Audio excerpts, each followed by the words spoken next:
morning. Good morning. Today is August the 2nd, 2016. My name is Carolyn Tillman, and I am interviewing Jennifer Vaughn Blakely for the Archiving Black History in the Inland Empire project. Her name is spelled Jennifer, Jennifer, Vaughn, Vaughn hyphen Blakely, Blakely. We are interviewing here at the San Bernardino County Superintendent of Schools office in San Bernardino, California. Thank you, Jennifer, for taking out the time to conduct this interview with us. And thank you, Carolyn. I'm so happy to be here. We're happy to have you. So I want to begin with just giving us a perspective of where you started out in life and how you ended up here in San Bernardino. Okay. I started life in Vicksburg, Mississippi. I was born August 10th, 1948. How I got to San Bernardino was in 1962. My father's brother, Harry Vaughn, came to Vicksburg for his annual family visit. He and my father sat in our kitchen and planned my life. I was devastated because my uncle told my father that I would have to come and live with them before I graduated from high school, and that way I would not have to pay out-of-state tuition when I went to college. That meant when I turned 16, which was the age that I could go out someplace supervised by boys and really have a little bit of independence, my parents were going to snatch me up and send me away. And on August 14th, 1964, they put me on a train alone in Jackson, Mississippi, and my mother told me, "Don't you say a word to anybody on that train. If you get into trouble, talk to the porter." And I thought, why would I talk to him? I don't know him either. I later learned that Pullman porters escorted and took care of black people as they traveled around this country. My Uncle Harry had gotten out of the Army after World War II at what later became March Air Force Base, but it was called Camp Hahn. And he settled in Riverside and then moved to San Bernardino and worked just up the street from here at DeRote Buick. And that is where I believe he heard the discussion about out-of-state tuition and told my father about the plan. And that was the plan. That's how I landed in San Bernardino, lived on 9th Street between what was then called Muscat and Mount Vernon, graduated from San Bernardino High School, went to San Bernardino Valley College when you could go for $5 and the cost of your books, transferred to Cal State San Bernardino, and received both a bachelor's and a master's from there, and married a local San Bernardino person whose family roots are very deep in the city of San Bernardino. And his name? His name is Tony Blakely. Well, that's exciting, and I just can't wait to kind of get your feel for what happened once you got here. Your, I'm sure there are many stories connected to the matriculation through high school and Valley College, but I'm going to try and tie them, and if you can, weave these stories for me. Let's start with churches. Were you a member of a local church here? Yes, I've only belonged to one church in the 52 years, and that's New Hope. Joined New Hope the Sunday after I arrived in San Bernardino at the train station down on 2nd Street, and I still belong Awesome. to New Hope. Came under the pastorship of? Reverend David Campbell was the pastor, and Reverend Cadell, who was the pastor before him, was still alive and still came to church at New Hope. Awesome. Very good. And being that it was in the 1950s, 60s. 60s, Hmm. that then we are definitely in the civil rights struggle at that time. What did that look like in San Bernardino? Well, it's kind of funny. One of the things, one of the reasons that my parents and my family decided that we should come to California to go to school was because of integration.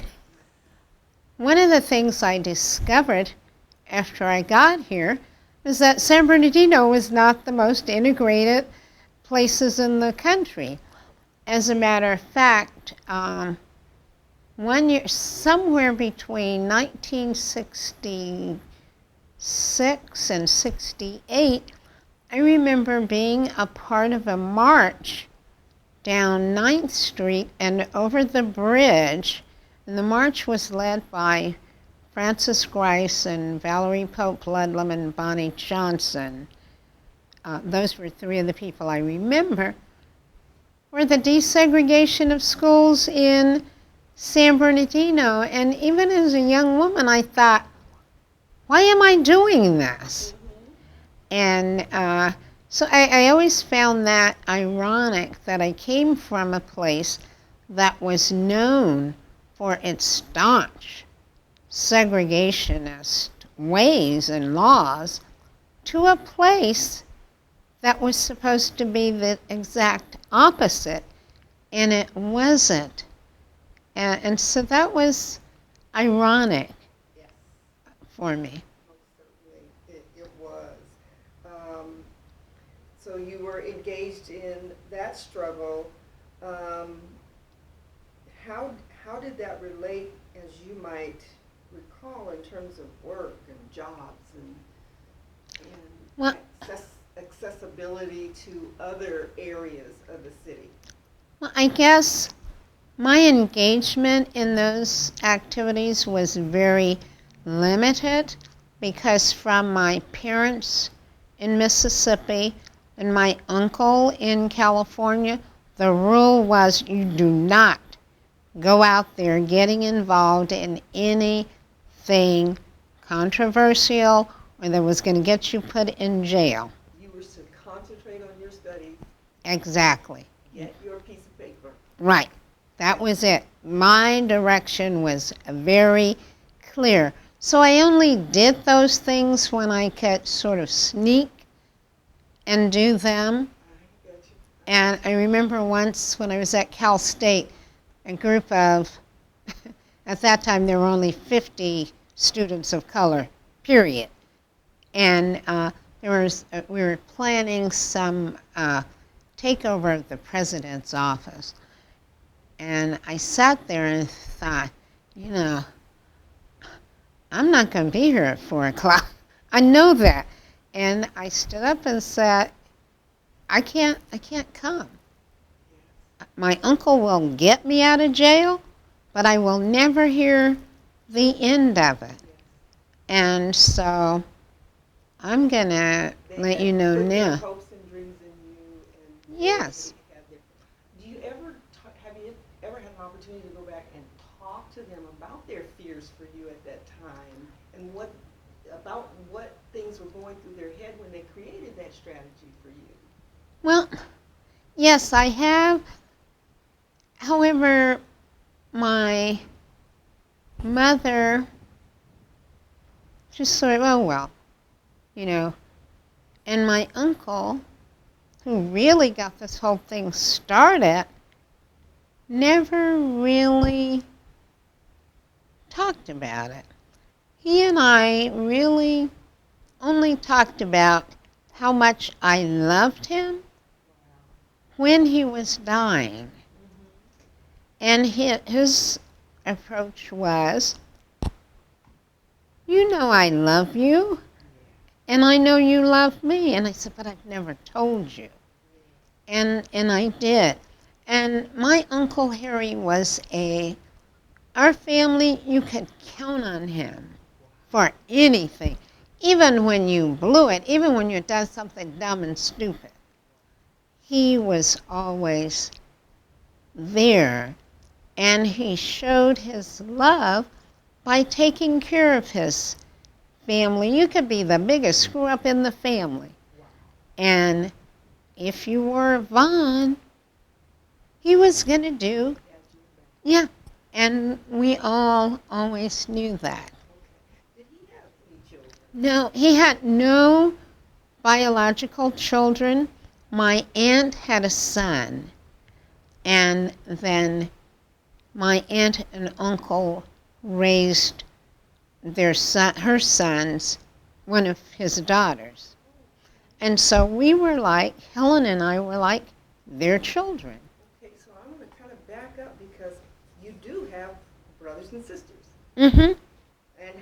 And you are number what? I'm number one. Okay. I'm the oldest, and How many? there were 8 of us. Well, yeah, 8 of us. And I say that because I have a cousin sister Okay. in the South, and a part of African American culture is people didn't go into foster care. Speak on it. Your family, if somebody couldn't deal with child rearing, somebody in the family just took that child and raised her. I have a cousin, Gwen. That's what my mother did. My mother's sister had a child. She really wasn't ready or able to cope with another child. And my mother started babysitting. And when the weather changed, she said, leave her here, come pick her up on the weekends. Well, 18 years later, Gwen left my mother's house. And so that's my family. My sister, Carolyn, who is now deceased, was my hero.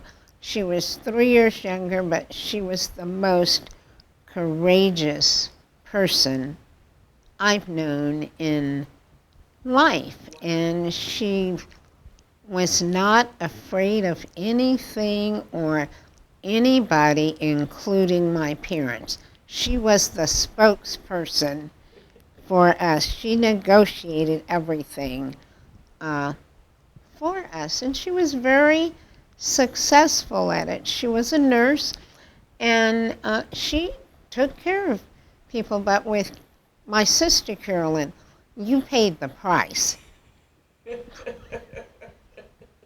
Which made you think, do you really want her help, or you want to figure it out yourself? But I admired, and I still admire my sister, and I talk to my sister.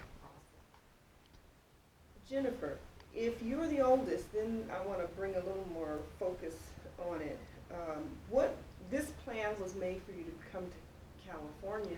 Did other of your siblings come later on doing Yes. the same thing? Yes, Okay. there's a gap. Shortly after I came to California, schools and colleges integrated in the South. My sisters didn't come. My brother went to join the military because also my father died when I was 23. So then my brother went into the military, and he's the next to the youngest. And then my youngest sister came to California, and still, she and her family still live in California. Very good. Well, that's quite an awesome heritage there. And can you talk a little bit about the value of education? It seems the story is circulated around making sure all of you all were educated. Were your parents educated, or what was the value system at the root of? Well, I think the value system was my parents knew what, and it wasn't just my parents, it was my family on both sides. They knew the opportunities that an education provided in terms of making life better. My mother was a high school graduate, and she understood